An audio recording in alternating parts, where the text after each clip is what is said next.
Welcome back to my channel. दोस्तों हम विज्ञान डिस्कस कर रहे हैं। क्लास 7th की साइंस की बुक हम डिस्कस कर रहे हैं दोस्तों। कंपटीशन एग्जाम में जो क्वेश्चन पूछे जाते हैं उस हिसाब से डिस्कस कर रहे हैं दोस्तों। कंपटीशन एग्जाम में काम आएंगे आपको ये लेक्चर।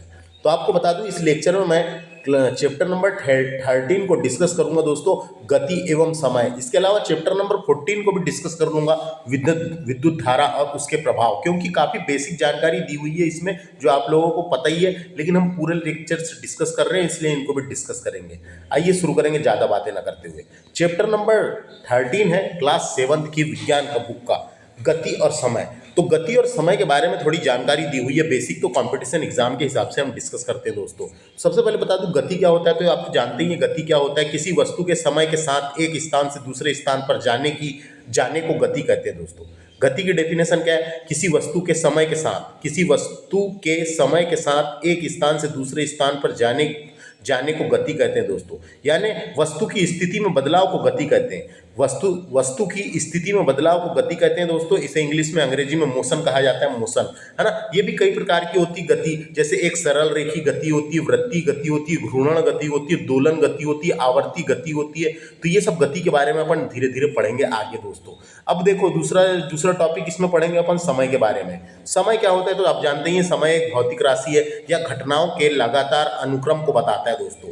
ये घटनाओं के लगातार अनुक्रम को बताता है। समय को मापने योग्य अवधि माना जाता है। इसको माप सकते हैं, नाप सकते हैं, इसलिए इसको मापने योग्य अवधि माना जाता है दोस्तों। समय को इस तरह परिभाषित किया जा सकता है, इसकी परिभाषा अगर देखें तो समय जो है दो लगातार घटनाओं के बीच के अंतराल को कहते हैं।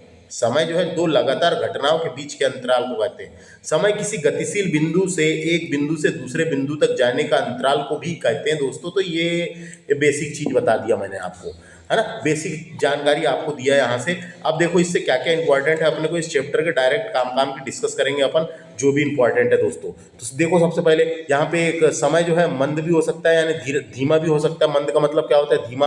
और तेज भी हो सकता है, तीव्र भी हो सकता है। देखो यहाँ पे इसके हिसाब से दर्शाया गया है। देखो ये गाड़ियाँ चल रही है सड़क पर, एक ही दिशा में गति करते वाहन एक ही दिशा में गति कर रहे हैं, लेकिन थोड़ी देर बाद देखेंगे अपन तो अलग मिलेगा, क्योंकि किसी की स्पीड ज़्यादा है, किसी की कम है, किसी की जो है मंद है, किसी की तीव्र है। उसके बाद देखिए यहाँ पे चाल के बारे में बताया गया है। चाल क्या होता है इसके बारे में अपने को थोड़ी सी जानकारी होना। चाल क्या होता है? तो किसी वस्तु द्वारा एकांक समय में तय की गई दूरी को चाल कहते हैं दोस्तों। चाल कहते हैं किसी वस्तु द्वारा किसी भी दिशा में इकाई समय में तय की गई दूरी को चाल कहते हैं। इकाई समय में तय की गई दूरी को चाल कहते हैं। चाल एक अदिश राशि है दोस्तों। चाल क्या है? एक अदिश राशि, पता होना है ना। चाल एक अदिश राशि है, तो इसके बारे में चाल एक अदिश राशि है, इतना पता होना अपने को। इसका एसआई मात्रक क्या होता है? इसका एसआई मात्रक मीटर पर सेकंड होता है। तो चाल की डेफिनेशन समझ में आई क्या? चाल की डेफिनेशन समझ में आ गई क्या आपको? चाल की डेफिनेशन दी हुई है, किसी वस्तु द्वारा किसी भी दिशा में इकाई समय में तय की गई दूरी को चाल कहते हैं। चाल एक अदिश राशि है, इसका एसआई मात्रक मीटर पर सेकंड होता है दोस्तों, है ना। तो आगे फिर डिस्कस करेंगे अपन। देखो चाल का फार्मूला होता है तय की गई कुल दूरी अपान लिया गया कुल समय। तय की गई कुल दूरी अपान लिया गया कुल समय, यानी अपन बोल सकते हैं चाल इज इक्वल टू दूरी बटे समय। दूरी बटे समय ये पढ़ते आए हैं अपन। और समय इज इक्वल टू क्या होता है? समय इज इक्वल टू दूरी अपान चाल बटे चाल, है ना। ये समझ में आ गया होगा। तो इतना समझ में आया। उसके बाद यहाँ से क्या इंपॉर्टेंट है? यहाँ से इंपॉर्टेंट समय का माप भी होता है दोस्तों, है ना। समय का माप भी होता है, ये भी पता होना अपने को। समय का माप, जैसे प्राचीन काल में समय मापने के लिए सूर्य की गति, छाया, नक्षत्रों और जल हो गया, रेत जैसे प्राकृतिक घटनाओं का उपयोग किया जाता था। लेकिन वर्तमान में घड़ी आ गई है, जैसे दीवार घड़ी, मेज घड़ी, डिजिटल घड़ी। तो ये समझ में आ गया, इतना समझ में आया। उसके बाद देखिए यहाँ पे कि इसके बारे में बताया गया है लोलक के बारे में। तो ये आवर्त गति का एक चिर परित उदाहरण सरल लोलक है दोस्तों। सरल लोलक है। तो कभी पूछता है सरल लोलक की गति कैसी गति होती है? दोलन गति होती है। धातु के गोले को लोलक का गोलक कहते हैं दोस्तों। ये यहाँ पे समझ में आया। सरल लोलक की यहाँ गति आवर्तीय दोलन गति कहलाती है, ये पता होना। आवर्तीय दोलन गति कहलाती है। अभी आप आगे पढ़ेंगे इसके बारे में। ये क्वेश्चन आ जाता है कई बार, सरल लोलक की गति क्या कहलाती है? आवर्ती गति या दोलन गति कहलाती है। सरल लोलक इस प्रकार का रहता है, देखिए, है ना। ये यहाँ पे तो ये ऑटोमेटिक इधर ऐसे जाते रहता है। ये समझ में आ गया। डायग्राम देख लो यहाँ पे, अभी बताऊंगा मैं। इसे सरल लोलक या आवर्त गति कहते हैं, ये पता होना। उसके बाद इंपॉर्टेंट वाला क्या है यहाँ से ये देखो ये गैलीली के बारे में बताया गया कि इसने लोलक के कैसे आवर्तकाल कैसे पता किया था करके, किसी दिए गए लोलक का आवर्तकाल निहित होता है करके बताया था। इसने कैसे बताया था, एक गिरजाघर में बैठा था, वहाँ पे देखिए वहाँ पे एक जंजीर लटकती हुई दिखी, तो वो बिल्कुल देखो, इसको पढ़ लो, बहुत आसान है। ये इसके बारे में थोड़ा सा देख लेते हैं। जैसे कि पहले प्राचीन काल में समय मापने के लिए सूर्य की गति, छाया, नक्षत्र, जल और रेत के जैसे प्राकृतिक घटनाओं का उपयोग किया जाता है। देखो रेत घड़ी बनी हुई है, यहाँ पे जल घड़ी बनी हुई है ना। ये जंतर मंतर के बारे में थोड़ा सा पता होना, इससे क्वेश्चन आ जाते हैं कई बार, जंतर मंतर क्या होता है करके, जंतर मंतर क्या होता है करके क्वेश्चन आ जाते हैं। तो जंतर मंतर क्या है, तो दिल्ली का जंतर मंतर एक खगोलीय वेधशाला है दोस्तों। यहाँ 4 जंतर मंतर सहित इसका निर्माण महाराजा जयसिंह द्वितीय ने करवाया था 1724 में। कब? महाराजा जयसिंह द्वितीय ने करवाया था। प्राचीन इमारत है, वैज्ञानिक उन्नति की मिसाल है ये। और ये जयसिंह ने वेधशाला का निर्माण 4-5 जगह करवाया है दोस्तों। एक तो दिल्ली में है, याद रखना है। दूसरा कहाँ पर है? जयपुर में। जयपुर में भी है, उज्जैन में भी है, कभी पूछता है उज्जैन में, मथुरा में भी है ना, मथुरा में भी है। 1 2 3 4 हो गया। मथुरा के अलावा वाराणसी, ये 5 जगह है दोस्तों। जयपुर, उज्जैन, मथुरा, वाराणसी और दिल्ली में है दोस्तों। ये याद रखना है, दिल्ली में है ना। ये समझ में आ गया, इतना समझ लो बस। चाल का मापन कैसे करते हैं, तो ये तो पता ही है। किसी भी गति वस्तु की चाल को मापने के लिए वही नाप सकते हैं उसको। आगे पढ़ते हैं इसके बारे में, क्या इंपॉर्टेंट है यहाँ से मैं बताऊंगा कंपटीशन एग्जाम पे। ये 2 चीज़ इंपॉर्टेंट है। एक तो होता है दोस्तों चाल मापी, जिसे बोलते हैं स्पीडोमीटर, जिसे क्या बोलते हैं? स्पीडोमीटर। और एक होता है पथमापी, जिसे बोलते हैं ओडोमीटर। तो ये दोनों एक ही है दोस्तों, एक ही जगह में लगा रहता है, एक ही डैशबोर्ड में लगा रहता है। तो इसमें अंतर क्या है? सबसे पहले बात करते हैं अपन स्पीडोमीटर की। स्पीडोमीटर या चाल मापी बोलते हैं किसी भी वाहन की तत्कालीन चाल यानी इंस्टेंट स्पीड को नापता और प्रदर्शित करने वाला उपकरण है ना। क्वेश्चन आता है स्पीडोमीटर का काम क्या होता है? किसी भी वाहन की गति को नापता है, किसी भी वाहन की गति को नापता है। गति कितनी स्पीड चल रही है उसको बताता है स्पीडोमीटर, स्पीड बताता है, याद रखना है। नाम से ही पता चल रहा है स्पीडोमीटर स्पीड बताता है। कैसी स्पीड बताता है? कितने किलोमीटर प्रति आवर चल रही है, कितनी स्पीड बताता है ना। दूसरा होता है दोस्तों पथमापी, जिसको बोलते हैं ओडोमीटर। ओडोमीटर क्या होता है? तो ओडोमीटर क्या होता है? ओडोमीटर में अंतर क्या है बताओ आप, है ना। ओडोमीटर जो होता है वाहन द्वारा तय की गई कुल दूरी को दर्शाता है। वाहन द्वारा तय की गई कुल दूरी को दर्शाता है, ना कितने किलोमीटर तय कर चुकी, है ना, कर चुकी। जैसे कितने किलोमीटर चल चुकी, जैसे कि 10 किलोमीटर चल गई, या 20 किलोमीटर चल गई, क्या 1 किलोमीटर चली है, या कितने मीटर चली है, या कितने किलोमीटर चली है। ये चल चुकी को दर्शाता है ना। जब भी तो अपन देखते हैं इतने 1 लीटर पेट्रोल लाने के बाद इतने किलोमीटर चल गई गाड़ी, यानी 1 लीटर पेट्रोल समाप्त होने वाला है, तो पता चल जाता है अपने को। तो ये समझ में आ गया। ये स्पीड बताता है स्पीडोमीटर, और ये बताता है, दोनों एक ही डैशबोर्ड में लगा रहता है, इसलिए अपने को कन्फ्यूजन होता है। तो ओडोमीटर क्या होता है? ओडोमीटर वाहन द्वारा तय की गई कुल दूरी को दर्शाता है, कितनी दूरी तय कर चुकी है ना। सर्विसिंग कराने ले जाते हैं फिर अपन बाद में, है कि नहीं। वाहन की स्थिति बताता है, माइलेज और सर्विसिंग के लिए काम आता है। जैसे कितने चल गई अपन देखते हैं, तो ये है कितना चल गई, कितने किलोमीटर देखते हैं, जो लिखा रहता है देखो ये है ओडोमीटर। और ये जो कांटा जो स्पीड बताता है, ये है स्पीडोमीटर। समझ में आ गया दोनों में अंतर, है ना। तो बस इतना सा है। अभी दोनों का पूछा कि इसका क्या काम होता है करके, है ना। देखो बता देता हूँ फिर से मैं आपको। कई पूछा स्पीडोमीटर क्या होता है? वाहन की तत्कालीन गति को दर्शाता है ना, यानी पहियों द्वारा तय की गई दूरी नहीं, स्पीड बताता है, ये स्पीड बताता है। ओडोमीटर जो है वाहन द्वारा तय की गई कुल दूरी को दर्शाता है। ये समझ में आ गया। उसके बाद यहाँ से कुछ इंपॉर्टेंट नहीं है, जो भी इंपॉर्टेंट रहेगा मैं बताऊँगा। यहाँ से कुछ चीज़ इंपॉर्टेंट नहीं है। उसके बाद ये इसको देख लेते हैं थोड़ा सा। गति क्या होती है दोस्तों? जब कोई वस्तु समय के साथ अपनी स्थिति बदलती है, तब समय के साथ उसकी गति यानी उसकी स्थिति में बदलाव होता है, उसे ही गति कहते हैं, मोशन कहते हैं। उसे ही क्या कहते हैं? गति कहते हैं, मोशन कहते हैं। किसी वस्तु के समय के साथ एक स्थान से दूसरे स्थान पर जाने को गति कहते हैं। गति यानी वस्तु की स्थिति में बदलाव गति कहते हैं, अंग्रेजी में इसको मोशन कहते हैं, है ना। गति कई प्रकार की होती है, देखो यहाँ पे लिखा हुआ है, इसके बारे में थोड़ा समझ लो, इंपॉर्टेंट है। एक होता है सरल रेखी गति दोस्तों। सरल रेखी गति क्या होती है? जब कोई वस्तु या कण लगातार एक सीधी रेखा में गति करती है, तो उस गति को सरल रेखी गति कहते हैं। उस गति को सरल रेखी गति कहते हैं, सदैव एक ही सरल रेखा में चलती है। सदैव एक ही सरल रेखा में चलती है, उसको बोलते हैं। याद रखना है, जैसे कि सीधे रास्ते पर चलती हुई गाड़ी, एग्जाम्पल याद रखना, एग्जाम में आते हैं। सीधी रास्ते पर चलती हुई गाड़ी, पेड़ से गिरते हुए फल की गति भी एक प्रकार की यही गति है, सरल रेखी गति। सैनिकों की टुकड़ी एकदम यानी एक मत ताल से जाते हैं ना, एक से सिद्धांत से, तो उसको बोलते हैं दोस्तों। ये समझ में आया। दोलन गति क्या होती है इसको देख लो। जब कोई वस्तु किसी निश्चित स्थिति में इर्द गिर्द आगे पीछे गति करती है तो इसे दोलन गति कहते हैं। यह एक तरह की आवर्त गति ही होती है दोस्तों, आवर्ती गति ही होती है एक तरह की, है ना।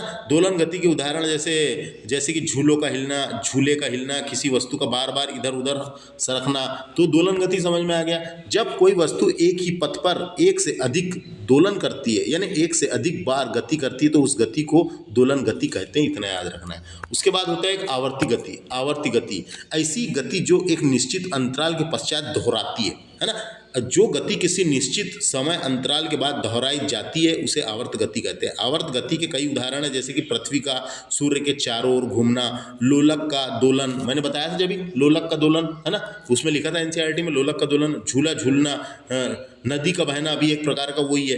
तो बोल सकते हैं अपन इसके उदाहरण में पृथ्वी का सूर्य के चारों ओर घूमना, चंद्रमा का पृथ्वी के चारों ओर घूमना, लोलक का दोलन, झूला झूलाना, वृक्षों की शाखा का इधर उधर लहरना, सितारा की डोरियों की गति, है ना।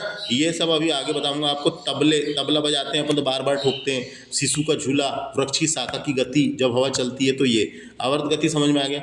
वृत्तीय गति देखते हैं, जिसे वर्तुल गति भी बोलते हैं। वृत्ताकार पथ पर होने वाली गति को बोलते हैं। वृत्ताकार पथ पर जब कोई वस्तु या पिंड किसी निश्चित, है ना, जब कोई वस्तु या पिंड किसी निश्चित बिंदु यानी केंद्र बिंदु के चारों ओर एक वृत्ताकार पथ पर घूमता है तो उसे वृत्तीय गति कहते हैं। उसे वृत्तीय गति कहते हैं, जैसे सूर्य के चारों ओर पृथ्वी की गति, है ना, ये भी आ गया इसके अंतर्गत, समझ में आ गया। दूसरा होता है घूर्णन गति। तो अक्ष के चारों ओर गति जो करती है, अक्ष के चारों ओर जब कोई वस्तु किसी निश्चित अक्ष या बिंदु के चारों ओर घूमती है तो उस गति को घूर्णन गति या घुमाव गति कहते हैं, है ना। जैसे एक पहिया हो गया, लट्टू घुमाते हैं लट्टू, और छत का पंखा, है ना, ये सब इसके एग्जाम्पल है। तो देखो अब अभ्यास डिस्कस करते हैं इसी का, तो अपने को पूरा क्लियर हो जाएगा। आपने क्या सीखा लिखा हुआ है, तो ये क्या सीखा है, तो बहुत आसान था, सब चीज़ बता दिया मैंने। ये देखो, ये एग्जाम्पल कभी कभी परीक्षा में आ जाते हैं, इसलिए याद रखना है। सबसे पहले दौड़ते समय आपके हाथों की गति दोलन गति है, दोलन गति है। दौड़ते समय आपके हाथों की गति क्या है, दोलन गति। क्यों है, क्योंकि आगे पीछे हो रही है कि नहीं। दोलन गति अपन ने पढ़े थे, मध्य से दोनों ओर जाती है, मध्य से दोनों ओर आगे पीछे होती है, तो उसको दोलन गति कहते हैं। नेक्स्ट है सीधी सड़क पर गाड़ी को खींचते घोड़े की गति सरल रेखी गति है दोस्तों। सरल रेखी गति सदैव एक ही रेखा में चलती है, इसलिए सरल ये हो जाएगा। मेरी गो राउंड झूले में बच्चे की गति वर्चुअल गति, वर्चुअल गति क्यों है ये, क्यों है, क्योंकि अब भी पढ़े थे अपन ने वर्चुअल गति क्या होती करके। तो ये कौन सी गति है, यानी, तो ये एग्जाम्पल पूछा जाता है, एग्जाम्पल पूछा जाता है। यहाँ पे क्या लिखा है, मेरी गो राउंड झूले में बच्चे की गति। तो जब कोई वस्तु या पिंड किसी निश्चित केंद्र बिंदु के चारों ओर घूमती है, वो अलग है, चारों ओर घूमती है वो अलग है। चारों ओर जो घूम रही है, तो एक समान चाल से चलती है दोस्तों, आगे पीछे उसे ही बोलेंगे वर्चुअल गति, है ना। सी सा झूले पर बच्चे की गति दोलन गति है दोस्तों, दोलन गति आगे पीछे। विद्युत घंटी में हथौड़ा से घंटी बजा रहे हैं, वो भी दोलन घंटी है। सीधे पुल पर रेलगाड़ी की गति सरल रेखी गति है दोस्तों, सरल रेखा में अनुदिश गति। ये उसके बाद देखिए, समय का एक मूल मात्रक सेकंड है, सही है बिल्कुल। प्रत्येक वस्तु नीच चाल से गति करती नहीं, अलग अलग चाल से। दो शहरों के बीच की दूरी किलोमीटर मापी जाती, सही है। किसी दिए गए लोलक का आवर्तकाल निहित नहीं होता, नहीं, जबकि होता है, तो इसका आंसर हो जाएगा गलत। निहित नहीं होता नहीं, निहित होता है आएगा। रेलगाड़ी की चाल मीटर प्रति हावर में व्यक्त की जाती है, बिल्कुल सही है। उसके बाद क्या इंपॉर्टेंट है, ये देख लो आप, बहुत आसान है, यहाँ कुछ भी नहीं है। कॉम्पिटिशन एग्जाम के हिसाब से अगर देखा जाए तो कुछ भी नहीं है ना। ये फार्मूला लगाना है, दूरी बटे समय का, तो आंसर निकल जाएगा। उसके बाद इधर क्या इंपॉर्टेंट है, ये चाल का फार्मूला दूरी बटे समय, है ना। उसके बाद ये चाल का मूल मात्रक क्या है, तो इसका आंसर हो जाएगा मीटर पर सेकंड। बड़ा मात्रक पूछेगा, मूल मात्रक पूछा यानी छोटा मात्रक, तो मीटर पर सेकंड। बड़ा पूछता तो किलोमीटर पर हावर। उसके बाद ये यहाँ से ख़त्म, ये लेक्चर ख़त्म। ये वाला देख लो, एक भारतवर्ष में समय अनुसरण सेवा नई दिल्ली की राष्ट्रीय भौतिक प्रयोगशाला द्वारा प्रदान की जाती है दोस्तों। कहाँ, नई दिल्ली की राष्ट्रीय भौतिक प्रयोगशाला द्वारा प्रदान की जाती है। यहाँ जिन घड़ियों का उपयोग किया जाता है वे समय अंतराल की माप 1 सेकंड के 10वें भाग की यथार्थ के साथ कर सकता है। संसार में सर्वाधिक यथार्थ घड़ी संयुक्त राज्य अमेरिका में है दोस्तों। ये बस इतना याद रखना है। तो तो इस लेक्चर में इतना ही कंपटीशन एग्जाम के। नेक्स्ट चैप्टर है चैप्टर नंबर 14 विद्युत धारा और उसके प्रभाव देखते हैं। तो ये चैप्टर भी हम इसी लेक्चर में डिस्कस कर लेते हैं, विद्युत धारा और उसके प्रभाव। क्लास 7th का चैप्टर नंबर 14 है दोस्तों, विद्युत धारा और उसके प्रभाव के बारे में बताया गया है। तो बुकों में इस प्रकार लिखा रहता है, देखिए, है ना। सबसे पहले ये देख सकते हैं विद्युत अवयवों का प्रतीक दिया हुआ है यहाँ पे, किसका क्या प्रतीक होता है करके, देखो, है ना, ये प्रतीक। तो मैं नोट से ही डिस्कस करता हूँ आपको, बिल्कुल काम का कॉम्पिटिशन एग्जाम के हिसाब से। चैप्टर नंबर 14 है विद्युत धारा और उसके प्रभाव। सबसे पहले प्रतीक चिन्ह देखेंगे अपन, तो विद्युत सेल। तो विद्युत सेल दोस्तों, तो विद्युत सेल का प्रतीक चिन्ह एक लंबी रेखा होती है, एक लंबी रेखा में प्लस और छोटी रेखा में माइनस, एक लंबी रेखा में प्लस और छोटी रेखा में माइनस दर्शाता है। ये विद्युत सेल का प्रतीक चिन्ह है दोस्तों, विद्युत सेल का प्रतीक चिन्ह है। जबकि लंबी रेखा धनात्मक टर्मिनल और छोटी रेखा ऋणात्मक टर्मिनल को दर्शाती है दोस्तों। देखो यहाँ पे लिखा हुआ है ना, विद्युत बल्ब का चिन्ह ऐसा होता है, देख लो आप, स्विच ऑन ऑफ करने का चिन्ह ये ऑफ है, तो यानी ये क्या है, ऑन है, और ये ऑफ, तो विद्युत स्विच का चिन्ह। बैटरी का चिन्ह इस प्रकार का होता है, बैटरी का चिन्ह इस प्रकार का होता है, देख लो, सेल और बैटरी बनाने के लिए यूज किया जाता है दोस्तों। अगर सिर्फ दो ही लगे हुए हैं, ये दो, है ना, तो एक ही बैटरी है। अगर ज्यादा लगे हुए हैं तो दो बैटरी है, 3 बैटरी है, तो यहाँ पे ये 3 बैटरी का दिया हुआ है दोस्तों, 3 बैटरी का दिया हुआ है। संयोजन तार का देखेंगे तो इस प्रकार का रहता है, संयोजन तार का। संयोजन तार को दर्शाने के लिए विद्युत परिपथ में एक सीधी रेखा का उपयोग किया जाता है। देखो यहाँ पे एक सीधी रेखा का उपयोग किया गया है ना, जो एक दूसरे से जुड़ी हुई तारों को दर्शाता है। तो ये प्रतीक चिन्ह समझ में आया गया। अब देखते हैं सबसे पहले विद्युत धारा का तापीय प्रभाव क्या होता है, इसको देख लेते हैं अपन, है ना। और एक चीज याद रखना है पहले, ये वाला देखो यहाँ पे, ये क्या होता है, विद्युत धारा जो है धनात्मक सिरे से ऋणात्मक सिरे की ओर जाती है, ये पता होना। धनात्मक सिरे से ऋणात्मक सिरे की ओर जाती है, ये पता होना। उसके बाद ये वाला देखो, ये क्या है, ये विद्युत धारा का तापीय प्रभाव क्या होता है। जब किसी तार से कोई विद्युत धारा प्रभावित होती है तो वह तप्त हो जाता है दोस्तों, वह तप्त हो जाता है, गर्म हो जाता है। इसे ही विद्युत धारा का तापीय प्रभाव कहते हैं, जैसे कि हीटर में होता है ऐसा। विद्युत धारा का तापीय प्रभाव कहते हैं, इसे ही कहते हैं विद्युत धारा का तापीय प्रभाव, इसे ही कहते हैं। अब अपन पढ़ते हैं विद्युत धारा का चुंबकीय प्रभाव क्या होता है। तो जब किसी तार से विद्युत धारा प्रभावित होती है ना, प्रभावित होती है, जब किसी, तो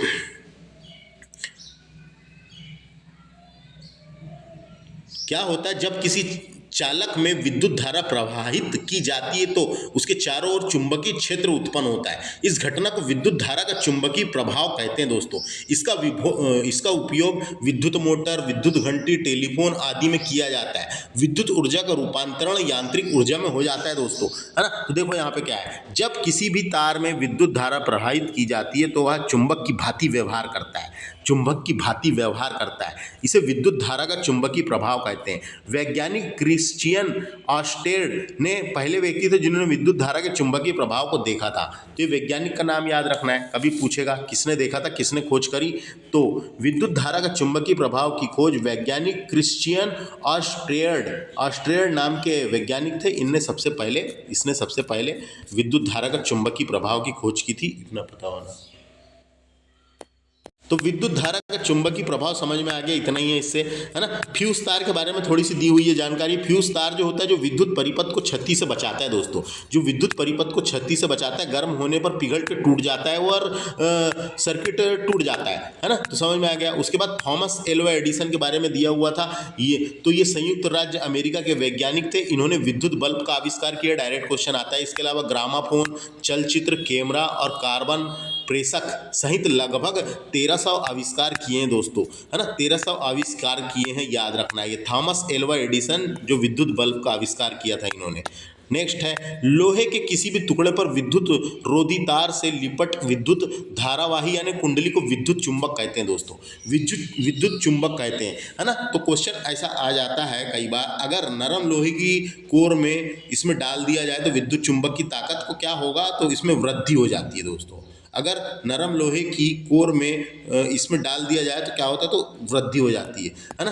तो यहाँ पे क्या लिखा है देखो, लोहे के किसी टुकड़े पर विद्युत रोधी तार, जो विद्युत रोधी तार को लिपट लिया अपन, और विद्युत धारावाही कुंडली को विद्युत चुंबक कहते हैं दोस्तों। जो विद्युत धारावाही कुंडली को विद्युत चुंबक कहते हैं, जैसे पंखे में देखे होंगे आपने, मोटर में देखे होंगे, तो ये इतना याद रखना है। उसके बाद यहाँ पे इतना याद रख लो, CFL का फुल फॉर्म क्या होता है? कॉम्पैक्ट फ्लोरिसेंट लैंप होता है, कभी पूछा परीक्षा में अपने वो, तो CFL का फुल फॉर्म क्या होता है? कॉम्पैक्ट फ्लोरिसेंट लैंप होता है दोस्तों। इसके अलावा LED का फुल फॉर्म तो आपको पता ही है, LED बल्ब का फुल फॉर्म होता है उत्सर्जक डायोड, है ना। उत्सर्जक यानी LED का फुल फॉर्म होता है लाइट एमिटिंग डायोड, जो एक अर्धचालक उपकरण होता है जो विद्युत धारा प्रवाहित होने पर प्रकाश उत्सर्जित करता है दोस्तों। तो ये कभी पूछा जा सकता है। फ्यूज तार के बारे में देख लो। फ्यूज तार, जो फ्यूज तार होता है दोस्तों, फ्यूज तार टिन से बना होता है। टिन को बोलेंगे अपन SN, टिन से बना होता है। दूसरा सीसा से बना होता है, सीसा को बोलते हैं PB, है ना, कि मिश्र धातु से बना होता है। कभी ये दो ही ऑप्शन दिया, दो ही लगाना है, टिन और सीसा का मिश्र धातु होता है दोस्तों। इसके अलावा इसमें बिस्मथ नामक धातु को भी मिलाया जाता है। बिस्मथ नामक धातु को ही मिलाकर बनाया जाता है, एक मिश्र धातु है, जिसमें कभी कभी कैडमियम नामक धातु भी मिला दिया जाता है। कैडमियम नामक धातु भी मिला दिया जाता है। फ्यूज तार का गलनांक और प्रतिरोध दोनों ही कम होता है दोस्तों। गलनांक भी कम होता है और प्रतिरोध भी कम होता है, इसलिए आसानी से ये विद्युत परिपथ में अति भारता या शॉर्ट सर्किट से सुरक्षा प्रदान करता है। शॉर्ट सर्किट से सुरक्षा प्रदान करता है, याद रखना है। फ्यूज तार में टिन और शीशे का मिश्र धातु से बना रहता है। ज़्यादातर तो यही क्वेश्चन अभी तक पूछा है, टिन और सीसा की मिश्र धातु से बना रहता है, क्योंकि यह कम गलनांक वाली होती है, जिसमें आसानी से पिघल जाती है दोस्तों, है ना, पिघल जाती है। उसके बाद क्या इंपॉर्टेंट है, देखो ये चैप्टर में मैंने आपको शॉर्टकट में समरी बताने की कोशिश किया, इतना ही इंपॉर्टेंट है दोस्तों। काफ़ी बेसिक जानकारी दी हुई थी। पहले अच्छे लेक्चर अपन ने डाल चुके हैं, जो जिसमें ज़्यादा डिटेल जानकारी थी कॉम्पिटिशन एग्जाम के हिसाब से। इसमें बेसिक ही थी, ये 2 चैप्टर में बेसिक है। अब नेक्स्ट चैप्टर में डिस्कस करते हैं प्रकाश। थैंक्स फॉर वॉचिंग, नमस्ते।